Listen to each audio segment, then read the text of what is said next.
My name is Jason Wheeler with Pathfinder Wealth Consulting, and I'm fortunate enough to be here with Kabir Mahadeva with Alpha Mortgage. I'm going to ask him a few questions about the mortgage industry. First, I get a lot of questions about paying off a mortgage. Is that a good idea?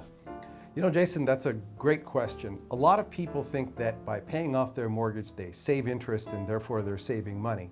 But actually, for many people, it's the last thing they want to focus on because there are tax advantages to paying mortgage interest that virtually no other form of debt has. So it's a form of preferred debt. So my answer to that is, yes, paying off your mortgage is great if you fully funded a lot of the other important life goals that you have, your retirement, education, a safety net fund, money for your own health care needs, money to take care of family members. If you've got all that covered completely, then yes, absolutely concentrate on paying off your mortgage. Yeah, that's great. I know that one thing that we talk a lot about with our clients then is if we're going to keep our mortgages, when's the right time to refinance that mortgage? That's another great question, Jason. Refinancing should not just be done just because interest rates are lower. Refinancing needs to take into account your financial goals, how that refinance is going to help you achieve other goals, whether it's reducing debt, increasing free cash flow for investment, funding something important such as education.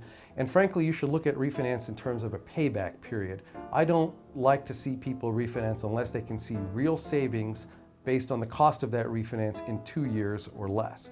So the best way to decide whether or not you should refinance is to speak to a mortgage professional who can analyze the current marketplace, see what kind of savings are possible for you, and help integrate it with your other financial objectives. Yes, I see that quite often. And it's one of those issues that we come across a lot when we talk about liquidity.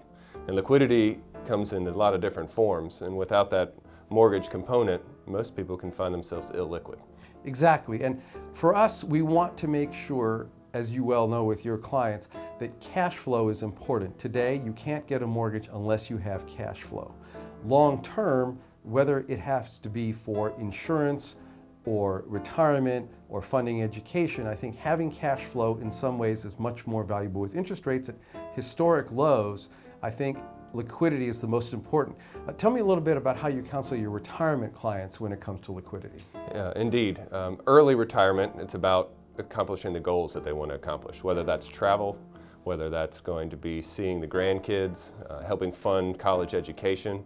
In those situations, liquidity is critical. Now, later years in retirement, we find that for estate planning purposes, for assisted care and nursing homes, liquidity becomes critical.